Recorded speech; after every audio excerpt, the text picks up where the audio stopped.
Hi everyone, Angus Campbell here. It is Tuesday the 15th of August 2023.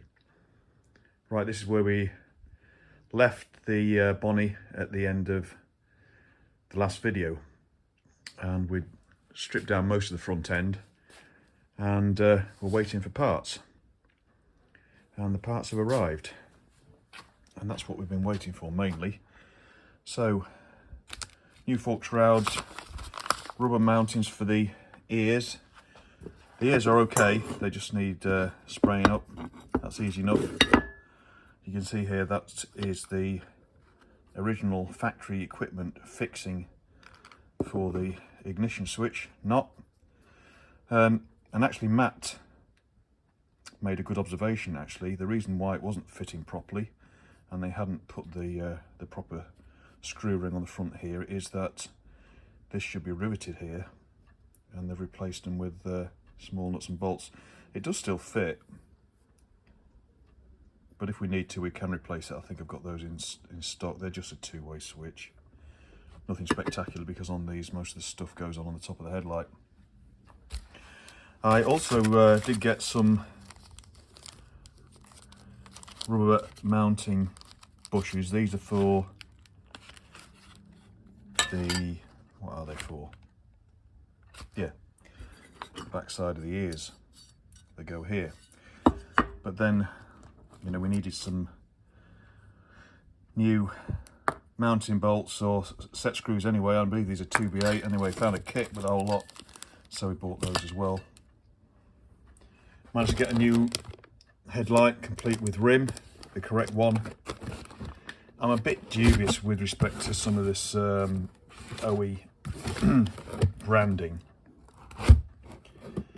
I respect the black and white, the black and red boxes more than the new green ones, which definitely are Asian manufactured now.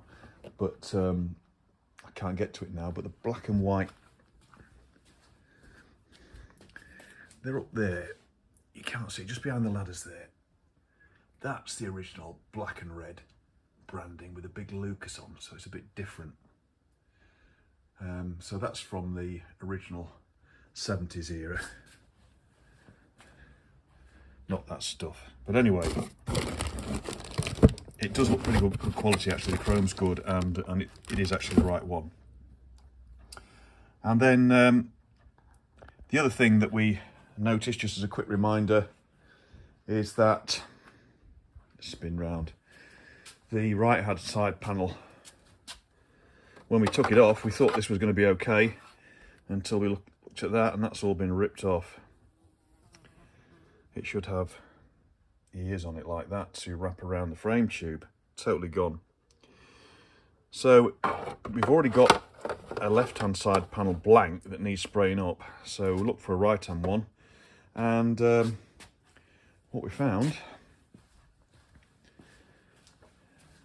was a pair of new old stock in factory paint. So sorry Greg, I had to get these. Let's get the one that's already open.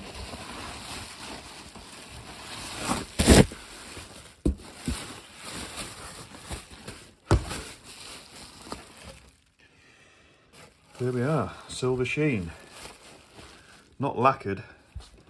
When it was advertised, say 1 or 2 little tiny marks on it, which there are, very, very tiny, which we can touch here, and we've got paint.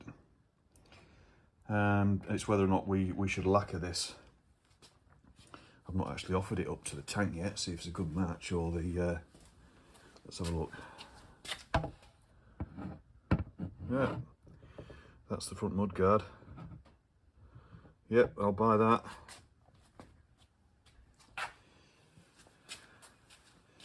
So they're both in, say, exactly the same nick. They're in real good order for new old stock. And they're 1 or 2 little tiny bits. Is that muck? Right, up if you can see it. Yeah, that's actually surface muck. So we'll give them a good clean, see how they are, but really, and a polish. There's a few marks down there,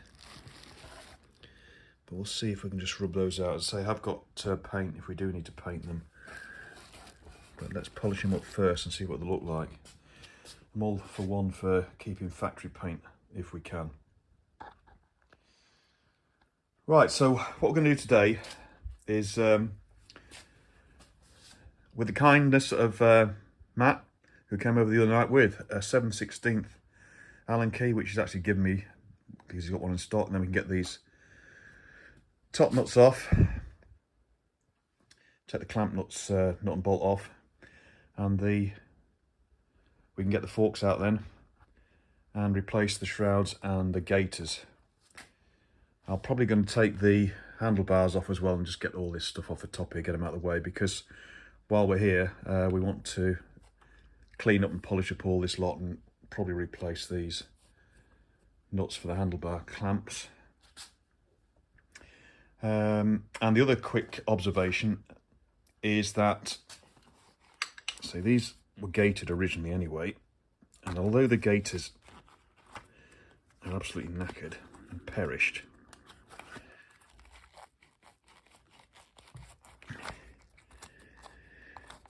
there's absolutely no evidence on either fork of the seals leaking, and the seals looking really good. And these are the later double-lipped seals as well, with neoprene on the outer side too.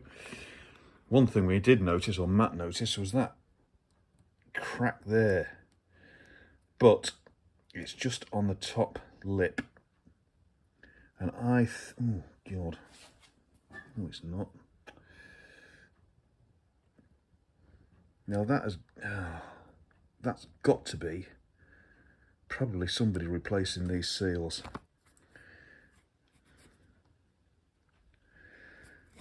Now I'm not doing anything about that at the moment. I'm going to leave as is, because the seals go down to here anyway, and it's not affecting the structural rigidity of it. I just think that's cracked there where somebody's been levering and messing about if they replace those seals.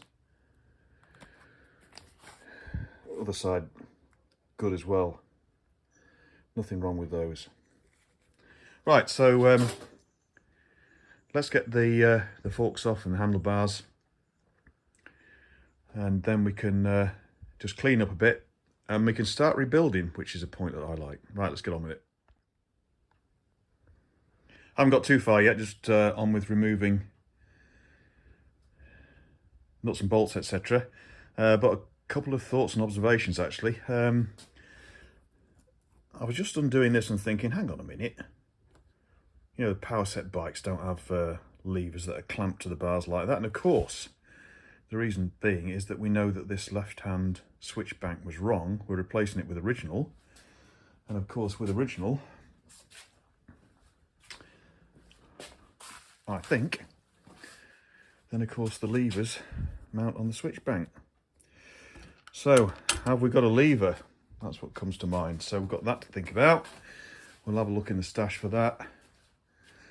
Other thing as well, evidence that the forks have been off before is that this one, I didn't show you it before, and I've slightly undone these top nuts now just to loosen them off, but this one's slightly higher. And the other thing is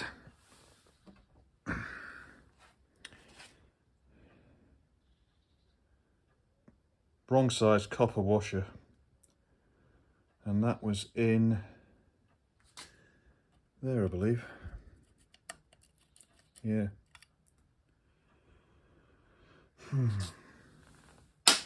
Right, let's get this lot apart. Right, more thoughts and observations as I go along, and some of you are probably screaming at me anyway, but hey, this is a triumph. Firstly, I don't think you necessarily have to take these out to get the forks out, because they're the same diameter OD as the stanchions, I think. But the other observation is that possibly to get these out we'll need to just slightly lift this top yoke. So I've undone the steering head bolt clamp nut, and I thought, well, I'll just undo this a few turns, and it wasn't tight. I have checked the bearings, the steering head bearings for playing. There isn't any, but there'll probably taper rollers in this, hopefully. But we need to make sure that's this all goes back properly. But yeah, that didn't need any pressure on it at all to turn it. Right, we're getting there, I think. The other thing that I wanted to acknowledge as well is one of the subscribers mentioned that you just need to be a bit careful when you're undoing these, when you get to the last couple of turns of thread, because sometimes the spring pressure can pop them out and damage the threads. But actually with the forks fully extended, I've not had that issue at all. There's hardly any spring pressure at all on these when you take them right out, so we're okay on that front. Right, let's try and just loosen off that top yoke, and then we should be in business. Right, forks out. They came out really easy, actually. Well, once I'd remembered to do the top clamp bolts, these two Allens here, and then they just about fell out. So here they are. I've taken the springs out just so we can have a look and see what, if any, oil's in here. Let me try and, oh, I'm choosing the heaviest leg, aren't I, with the caliper on it. Let's do the other one. This is the right hand leg. That's better.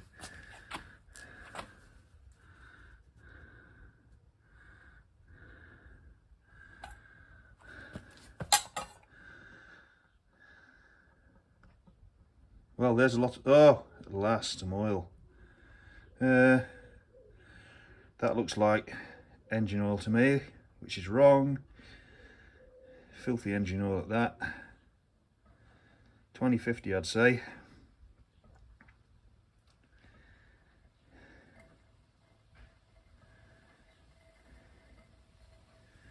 So we know we need to flush these then. Shall I do some more? Yeah, go on.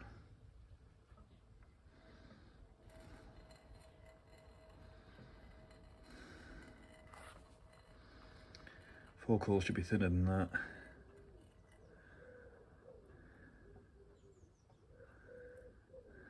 And probably not too dirty either. God knows when that was last done.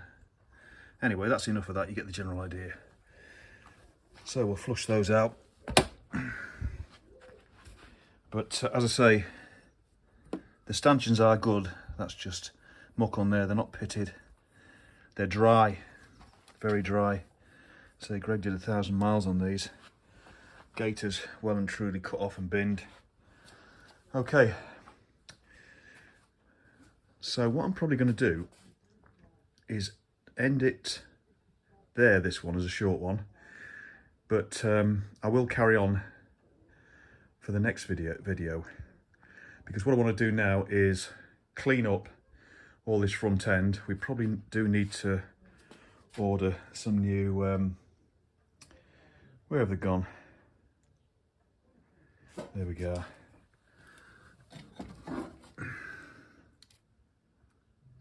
I'll see if I've got any of the handlebar rubbers and cups, nuts and washers in stock. I don't think so. We'll probably order some new ones of those. They're in poor nick. But the silent block bushes are good. They're not perished at all. So they're fine. So yeah, we'll clean up this. Might touch up this with a bit of black as it's looking a bit thin, but we'll give it a wash first, and then we can start building. So what we'll do then is leave that until the next video. And in the next video as well, we'll show you a copy of some original documentation for the bike, which is really interesting. I think I promised to show you it last video and forgot to do it, but we'll do it on the next one. Right, we'll leave it there. Thanks very much for watching, everybody. Thanks for subscriptions, comments and interest, and I'll see you all again soon. In the meantime, might be worthwhile doing a bit of a tidy up. Cheers everyone, bye.